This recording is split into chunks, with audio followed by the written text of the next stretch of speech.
Tubanje kuramutsa mwese bakunze mudagesha yakurikirana ibiganiro byacu musanzwe ni Claudio Dorite.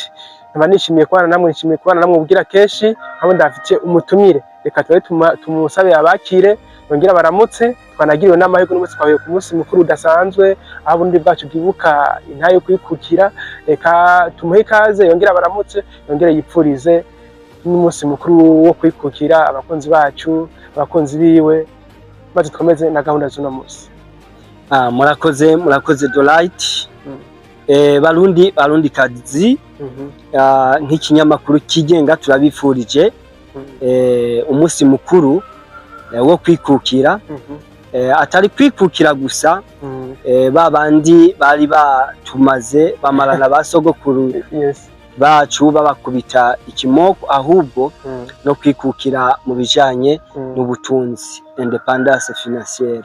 Murakoze cyane Elizevenal, uravuze ati twikukire, twongeye twikukire, dukore dutere imbere aho umuntu wese ashobora kuronka amafaranga. Elizevenal, jemaye kugushimira ko nashoboye kwitaba rezo, reka ndagushimire cyane. Ariko nk'ibisanzwe gahunda zacu yabize n'ibiganiro byubaka, ibiganiro twifuza ko bigira abo bifashije, twifuza ko bigera kure. Reka fate na kano karyo nshimire abantu bose mumaze kugira follow na partage, nongera mpamagara abandi mutarabikora kubikora, mugire subscribe na partage kugira ikiganiro gishobore gushikira benshi bashoboka. Elizevenal, tuno munsi nka Claudio Dorite, gahunda yanjye no kukubaza uno munsi nyanda kwakiriza ikibazo kigira kiti mu gihugu cyacu cy'u Burundi gitiginya muri cy'u Rwanda guhera business zabo no hanze y'igihugu, akaruka hafi nko mu gihugu kibanyi ca Kenya usanga hari ubwako bwinshi bw'abarundi, Zambia, South Africa, Tanzania n'ahandi henshi. We kubwebaza ko biterwa n'iki? Ni gute uno munsi umuntu iyo yipfuje gutangura ibikorwa vyiwe igira itigiri nyamwinshi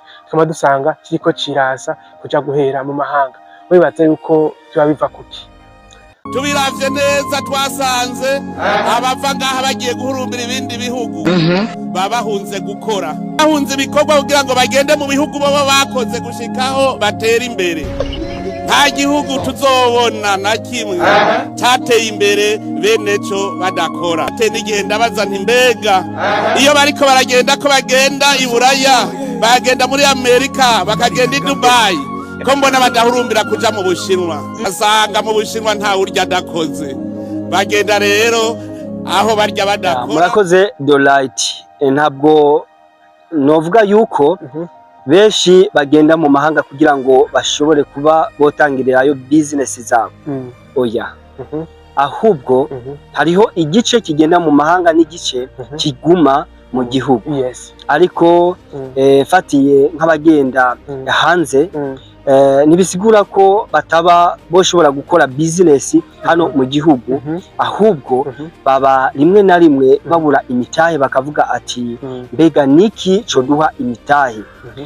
Kubera ko business hano mu gihugu iwacu ntabwo iba yoroshe uyu munsi, aho ushobora gutangiza nk'umutahe w'ibihumbi 150 ugasanga mu kwezi kwa mbere ugitangira iyo business urinjije ayashika ibihumbi 300, mu mezi akurikira ugasanga 3500.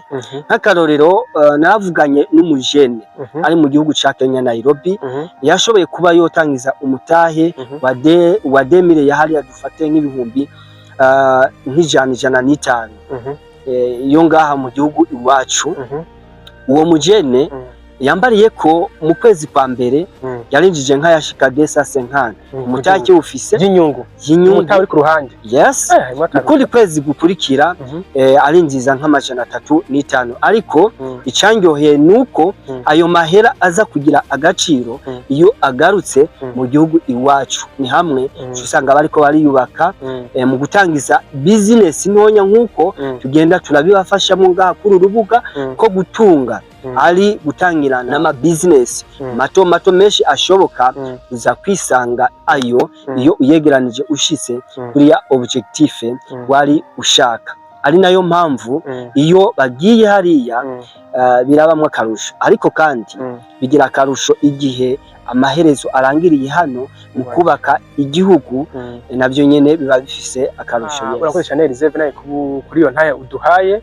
Reka dufate kano kanya tutera intege abantu bose bagiye kurondera, abagiye kurondera mu gihugu ca Kenya, mu gihugu ca Zambia, aho Tanzania ndetse na South Africa.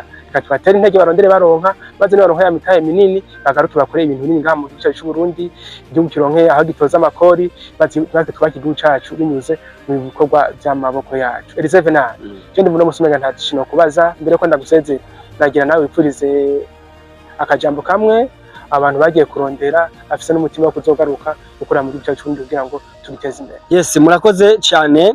Ikintu ca mbere noterera kugira ngo tumenye abajene ico tujejwe uyu munsi mu iterambere ryacu no mu iterambere ry'igihugu. Kugenda hanze ibisigura kuvuga igihugu nabi, kandi kugenda hanze iyo wungutse ubwenge ni byiza yuko ubuzana mu gihugu mu bajene bo mu gihugu bakaba boshobora nabo nyene kunguka ubwenge. Naho nyene nihunguka umutahe hariho abandi bajene bafite ibyumviro uzobegere bagufashe bagukocinge kugira ngo utangire ikintu kizima. Kuvuga nabi igihugu no, kandi kugumayo mukibagirwa iyo mwavuye navyo nyene si byiza. Ndazi cari co exode rural mugabo uko biri kose amaherezo y'inzira ni mu nzu.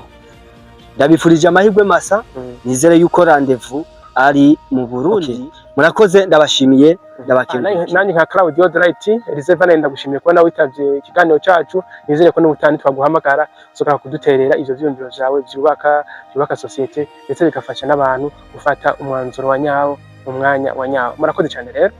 Murakoze Delight, murakoze namwe abadukurikirana. Nizere yuko mugiye kubandanya mubana natwe musangizana ibiganiro vyacu. Thank you so much. Murakoze cyane.